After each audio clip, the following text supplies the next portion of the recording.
What's going on, guys? Chip here. Welcome back to another Pokemon TCG video where today we're going to be doing something a little fun, a little more interesting, definitely a little out of the norm, and that is going to be determining what is my battle style or what is my play style for the Pokemon TCG. Channel Fireball just dropped this little quiz over on the website for people to determine what their battle style is. It can be hard to choose the right style. Sometimes there's more than just rapid and single. Uncover the deck style of your dreams today. Thought this would be fun for us to do together, for me to run through kind of my thought process as I answer the questions on this quiz and talk through it. And at the end, we can see together what my deck style, my battle style, my play style is for the Pokemon TCG. Now, if you guys are interested in doing this quiz yourself, I'll drop a link down in the top of the description. Feel free to do it alongside me. Tab out, do the quiz together. We can talk through it together, and yeah, we'll see what we come to at the end. Now, if you guys don't know, I am an influencer for Channel Fireball. I create content over on the Channel Pokemon YouTube channel, and also if you guys ever do buy anything from Channel Fireball, whether it be Magic the Gathering cards, Pokemon TCG cards, Pokemon TCG sealed product, or if you enter into any of the Channel Fireball breaks, you can support me by using my code, which is just CHIP, CHIP, just my name. That's all you got to do whenever you check out. Just type that in. It's an affiliate code, and it'll, helps to support my content. I really would appreciate it. And also, there's great content over on Channel Fireball Pro, so be sure to sign up if you have not. It's a great monthly service where you get access to tons of awesome content from great creators. So I'm excited to get into this. Let's go ahead and start the quiz and see exactly what my style is going to be as we're loading in here. Question number 1. You've got 56 out of 60 cards in your deck. Is Crushing Hammer the first thing you think of to fill the last 4 slots? I'm going to win before a card like that even matters. I'd rather play more consistency. What is a Crushing Hammer? And I don't need to discard energy when I can just one-shot all of their attackers. Now, I would say the way I build decks is really about consistency. So that's really what I'm leaning towards here. I'd rather play more consistency. I also do love one-shotting things. I like things like Eternatus VMAX, or back in the day, Mega Rayquaza. A lot of you guys know me from back then, where I used to play a lot of Mega Rayquaza, where I just one-shotted everything. So we would not care about energy denial in that instance. But I would say, overall, consistency is king. That's really what I... would tend to lean towards. So we're going to go with I'd rather play more consistency. What is the best way to win a game of Pokemon? Delicately crafting a strategy over multiple turns and executing it flawlessly, taking Oko after Oko and winning as quickly as possible, decking my opponent out, or winning because my opponent bricked. I think for this, it would definitely be one of the first two for me. I mean, I definitely do love aggressive decks that just take knockouts super quickly and try to just take the game as quickly as possible. Delicately crafting a strategy over multiple turns and executing it flawlessly. I think this is something that really, even for aggressive decks, this should just be your answer. Maybe not so delicately in certain instances, but you should definitely have a strategy, based on the game, based on what your opponent puts into play. Like, okay, I'm going to take my 6 prizes by knocking out 1 VMAX, 1 Dedenne, and one Prizer, something like that. Or I'm going to knock out 2 3 prizers. That's how I'm going to win the game. So I think having a game plan like that, even in your aggressive deck, is really important. So I'm going to go with number 1 here. Do you slam Mawile GX every time on turn 1? Oh, you already know. Never heard of it. What's it do? I can Oko anything already. Why does it matter? And I might play it, but I think about the perfect time to use it. So, I mean, I have played a decent amount of ADP, I will admit. I know that might not be the most popular thing to say, but yeah, I've played a lot of ADP. I do enjoy playing it. I have been playing a list with 2 Mawile recently, and I think if you're playing that list with the 2 Mawile, you definitely are usually just going to be looking to try to cheese your opponent on turn 1 with Mawile GX.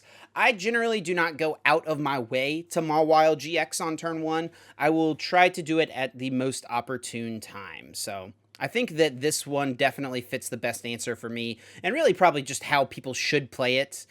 A lot of people do just go willy-nilly, oh, herder, I'm going to go grab Mawile, slam it down, and let's see what we get on turn 1 every single time. But I think this is definitely the best answer. I don't know why these type of answers are on here, but that's fine. We'll just go with I might play it, but I think about the perfect time to use it. I think that's good. Do you playtest with a picture of Focus Band? I like it. Never will. Yes, but only in secret with friends. Tournaments are my testing. I just counter the metagame. Why do I need to practice? Okay. So I definitely, whenever I'm preparing for a tournament, like a big tournament, like a regionals or an internationals or something like that, I test a lot with my friends. And also a lot over on my Twitch stream where I stream. You know, I'll stream the decks I'm like actually considering for big tournaments on my Twitch stream. So I don't really like the answer yes, but only in secret with friends, though I guess that maybe is the best answer here. I also do try to counter the metagame whenever I come to a tournament, but I counter the metagame by practicing. I don't think why do I need to practice is a good add-on here, because I do try to like take that into consideration when I'm building a deck, and playtesting is what are popular decks going to look like and how can I have a game plan and an answer against those. Tournaments are my testing. I think this is a good answer for like online tournaments because I don't really playtest for online tournaments. Online tournaments are my testing pretty much, and never will is definitely just not the case. So I'm going to say yes, but only in secret with my friends, even though I would say that I do test a lot on my stream as well, but maybe before a big tournament, you know, my friends and I would like kind of try to keep something under the radar that we, you know, really thought was super, super good. I wouldn't make a video about it maybe, but I also have made videos about the decks that I think were the best plays for tournaments. So I think yes, but I'm kind of tentative about this one. We'll just go with yes. Do you consider yourself lucky? Oh yeah, never lucky. I create my own luck, and who needs luck when you can OHKO everything? I definitely feel like if you just click all these ones that are like, who needs this when you can OHKO everything? I definitely think that's just going to lead to the Eternatus at the end, most likely. But do I consider myself lucky? I mean, I don't really think of, I don't know. I mean, luck definitely does play a factor into the Pokemon trading card game, but I don't really believe that some people are luckier than others. I think that sometimes things happen, sometimes things don't. It's just kind of how life goes, you know? So I don't think I would say I'm particularly lucky, but I don't think I would say I'm particularly unlucky. So I guess my best answer is I create my own luck, because I guess I guess that is what I believe then, right? That usually, you know, I don't think that luck is really going to favor good luck, bad luck, one way or the other. It's just going to happen some way, somehow. And I'm going to just strategize my best to make my, you know, best game plan on my own. So I'm going to go with I create my own luck. Why did you lose your game? I misplayed. I'm going to learn from it. I got unlucky and did nothing wrong. I missed the card I needed to finish a comeback. I might have messed up, though, and I messed up my math. So I would say all of these could be valid answers. I think this is what people tend to lean towards. I got unlucky. I definitely didn't mess up. When in reality, it's not the case. I think in reality, if you really analyze every turn of your game, there is definitely somewhere along the way you could have done something a little better to increase your percent chance to win the game, at least marginally in the end game. So this is definitely not the answer, though I will say sometimes you do play perfectly and lose the game still. You don't do anything wrong, whether it be a bad matchup, whether it be bad draws, getting unlucky, which definitely can happen, even though I don't think it happens more so than getting lucky. But anyway, I think that you definitely can get unlucky, but I would say more often than not, when I lose games, I definitely misplay plenty and try to learn from it, and try to not make the same mistake moving forward. I have lost games from losing math, but I would say this is not most often how I lose, so I'm not going to go with this one. And I would say that this is reasonable too. Missed a card I needed to finish a comeback. I might have messed up, though. This is, I think, where I find myself at the end of games a lot of the time, where I'm like 1 or 2 cards off of a combo I needed to win the game, and I think like, oh, could I have done this just a little bit better? Could I have sequenced this just a little differently to increase my percent chances to draw this card in this order and stuff like that? So I'm going to go with this one, though I definitely think this is a solid answer too for me. I'm going to go with number 3 here. Do you consider yourself proficient at bench management? I just play everything down. Yes, I need space for all my support Pokemon. It depends how many times I must day change. It is my middle name. So I feel like these two answers are kind of just the same thing. Yes, I need space for all my support Pokemon, and then it's my middle name, Bench Management. Bench Management, that's my middle name. They call me Trainer Bench Management Richey. Chip. Wow. Okay, anyway. I'm going to go with yes, I need space for all my support Pokemon. But also at the same... I mean, this is just not correct. This is also can be true. Depends on how many times I must Dead-A change. Sometimes you do need to Dead-A change more than in other games, depending on how...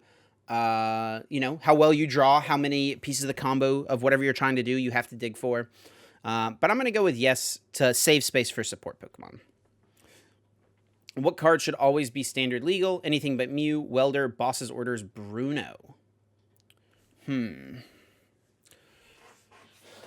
Anything but Mew is kind of funny. I guess this is just like, you know, for spread decks and stuff. I mean, Bench Barrier does shut down spread deck options just by existing.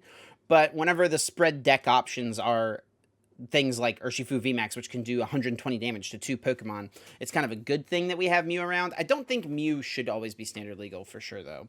I definitely don't think Welder should be standard legal always. I think Welder's a broken card just naturally.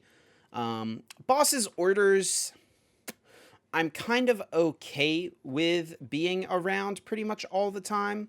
I think it is better than Guzma, but it is a very key card for sure. I think that having Gust in the format is good. Like, there was a while in the format where the only Gust we had was Counter Catcher, or not Counter Catcher, Custom Catcher, and I didn't really love that part of that format, though that format was pretty good. It did allow for more setup decks, though. Boss's Orders can be really detrimental to super setup decks. And Bruno is an interesting one. Shuffle your hand into your deck, draw 4. If something just got knocked out, shuffle and draw 8. Or draw 7? Yeah, draw 7. I think Cynthia's Feelings was the card that was similar to Bruno that was printed previously.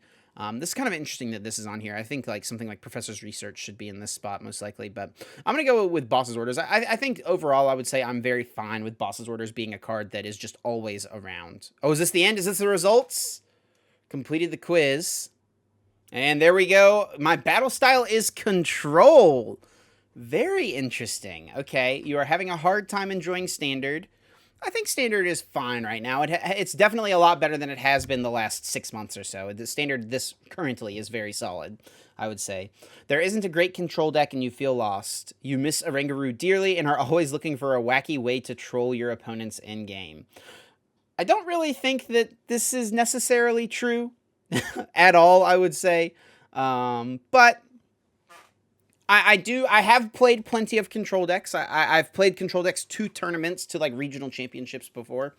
So I can't totally disagree with it. I would say it's not my favorite style of deck, but it is a style I don't maybe hate as much as many other people do. So there you go. That's my result. I got Control. Let me know what you guys got down in the comments down below. Like I said, the link will be in the description if you want to take this quiz yourself. And let me know what your results are. Shoutouts to Channel Fireball for hosting a fun little quiz like this. And I'm looking forward to doing more of these in the future. It was super fun. Let me know what you guys got down below. Like I said, be sure to drop a like if you enjoyed the video and subscribe to see more Pokemon content. I'm going to get out of here, guys. And until next time. Take care.